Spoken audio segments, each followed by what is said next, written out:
Hello everybody. I wanted to bring you another video on how to work the wild things into your everyday eating so that you're getting a boosting and building method out of your consumption of your wild things. Now, the best way to do it is to have some every day in gradual parts every day, all day long. This means to eliminate processed foods primarily, but it's fairly easy. Now, I spend a lot of time at work, and so I've been one in the past that has grabbed stuff to go, has frozen meals in the fridge. Well, even those, you can improve them by adding wild things to them. That's why it's important to have these dried things on hand. Now, if I grab a hamburger from a place, I don't eat it until I get home, and then what I do is I take the bun off and I sprinkle some of my wild lettuce on it, or burdock, or passion vine, or something like that. There's things you can do. My little frozen spaghetti or lasagna meals. Sprinkle the herbs on top. Chop it up in there. You can add the wild things as long as you've got the wild things on hand to add. And that's why, again, I just want to repeat, if you don't have the confidence to go out and get them, you can order them from Etsy. Like I said, Etsy is starting to be my go-to for things that I can't find in my immediate area. Now, you know that I do promote the idea that you ingest what is native to your area. I feel like there is a supreme reason why things grow where they grow, and the people that are there are in those places. You need what those plants can give to you.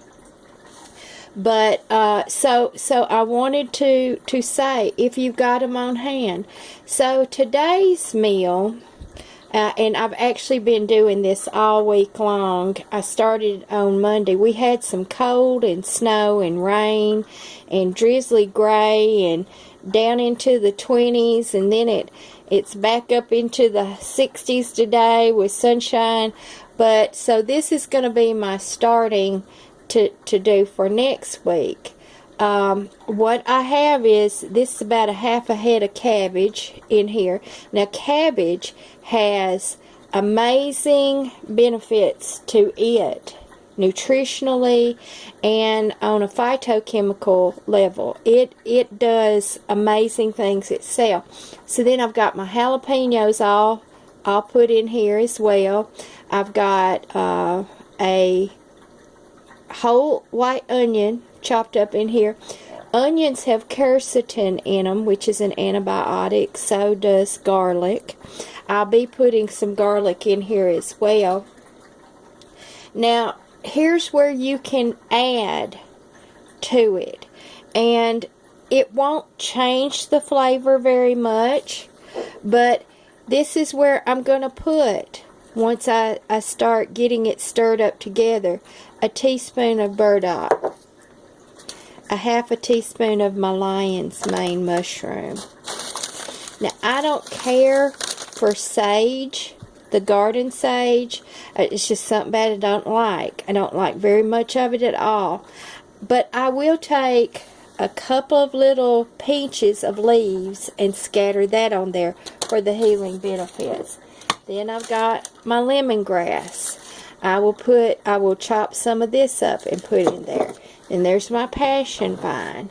And then, of course, my all-important usnea, which is an antibiotic, but it's also a thickener. And it's one of those that's a warming herb. So, I have I have elderflower if I want to add that. I have my wild lettuce that I will add in here as well. I've got powdered chickweed that came out of my garden, cleavers, dandelion. I will put some dandelion leaves in here. And this is what people used to do. Now, I'll make the decision on what my palate is craving once I get that simmered together, not boiled, but simmered together, on whether I want to take the ham bone out of the freezer and put in there, or some chicken bones out of the freezer to put in there. And then I will let that bone broth also circulate and get in there real good. There's also my oxymel that I have here, or fire cider. This one right here is a fire cider. So I've got scallions in here. I've got garlic in here. I've got every kind of pepper that I've grown in the last year, which are chili peppers, cayennes, jalapenos, and serrano peppers. So I've got all those in here, and this is in a and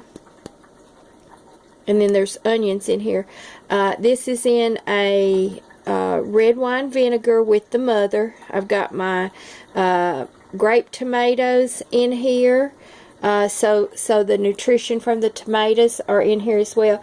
So I'll take a slosh of that and put in here in my mix as well, because that's got healing, nutrient dense characteristics to it too. So I wanted to show you, this is how we incorporate the wild things. You don't have to just eat the wild things by themselves. You incorporate it into your regular diet, into your meal. I had an egg this morning, and I sprinkled the wild lettuce on top and some passion vine on top, and I ate it right up. So this is how we incorporate this into our eating. And for this time of year, we really want to concentrate on those healing, the natural antibiotics and antiviral components to these wild plants, that they are so high in that. It's a gift. It's a gift to us. So I'm going to be working on my Wild Things soup, cabbage soup, and I've got my herbal teas going. And until my next video, I hope y'all are working the wild things into your daily diet. And until next time, God bless you all.